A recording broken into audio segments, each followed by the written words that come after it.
Hello po ulit sa aking mga ka-cakes. Yan.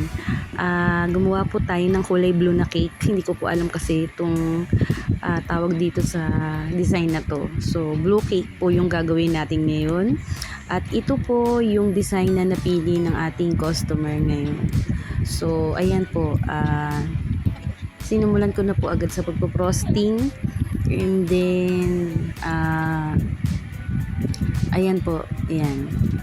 Medyo natagalan po dyan sa pagpo-frosting. Yan, kasi hindi ko siya mapantay. Pero okay lang, carry lang. Ang cake na to ay ginawa ko same day bake, same day assemble, same day delivery. So, nag-bake ako ng 6 a.m. Inassemble ko siya ng 10 a.m. And then, natapos ako mga 11. So, ayan, nilagay ko na siya sa ref after nun. Pinag-set ko lang siya. Tapos, ayun, nilagyan ko na siya ng design and then later on, mga 3 p.m. Dineliver ko na siya. So, ayun po. Nawiwili po akong gumawa ngayon ng cake ng same day bake, same day assemble, same day delivery. So, nagagawa ko yun, pero dapat naka-ready na lahat ng gagamitin ko yun. Dapat naka-ready na yung meron akong available na box and board, ganyan. Yung lahat ng ingredients kompleto na, wala nang kulang para magawa natin siya same day lahat. So, kayang-kaya natin yung gawin dun sa mga nagbe-bake. Alam ko na kayang-kaya pong gawin na same day po lahat yung ano. Pero, syempre, pag nag-order po ahead of time para ma-ready po yung mga kakailanganin. Para kahit same day bake, same day assemble, carry lang po. Ayan po, ayan. Tsaka marami po akong time ngayon dahil wala akong masyadong gagawin. Hindi ako busy ngayong araw na to, kaya nagagawa ko po yung ganun. Pero pag marami po akong gagawin, ay hindi po pwede sa akin yung same day na yan. So, ayan, nilagyan ko na siya ng design sa ibabaw kasi ganyan lang yung design niya talaga. Yan lang yung design na pinili ng customer na napakasimple lang po talaga. Kayang-kaya namang gawin. And then, yung pinagayahan niyan ay dark color. So, pala desisyon ako, gusto ko light lang kasi ayoko ng challenge. Joke. Yan, yung color na napili ko na ilagay dyan. Sinabi ko naman dun sa customer na light lang yung gagawin ko. Yan po. And then, nagyan ko lang siya ng mga draggies para magkaroon ng buhay. And then, ayan po, may pring 6 cupcakes. So, pala desisyon naman po yung customer. Gusto niya may free siya na 6 cupcakes. So, ayan, nilagyan ko siya ng free. Free po talaga yan. Wala po talaga yung bayad.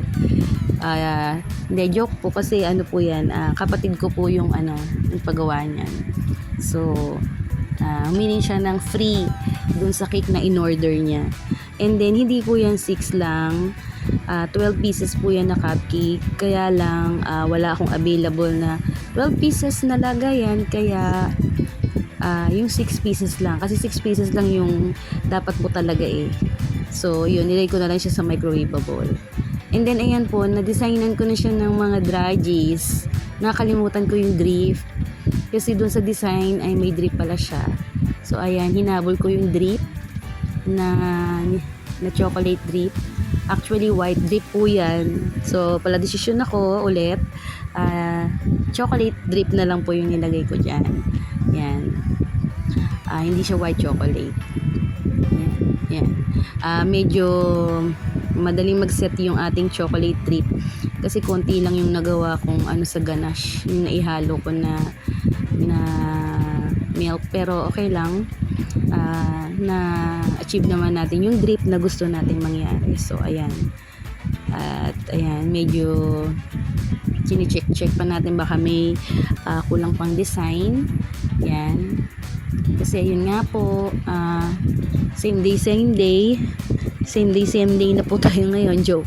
Hindi po pwede yung same day lagi. Ngayon lang. Ayan. Kasi mahirap po mag-drip ng may design na yung ibabaw ng cake. So, ayan, chine-check po natin. And then, yan na po ang ating cake for today na mahabol sa month of August. Ayan. At ayan, paikot-ikutin natin. At maraming salamat po sa inyong panonood dahil tinapos mo ang video na to hanggang katapusan.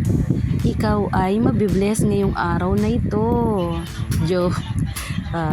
Bless po talaga kayong lahat. Ayan. Kaya thank you po sa matyagang panonood po ng video na ito.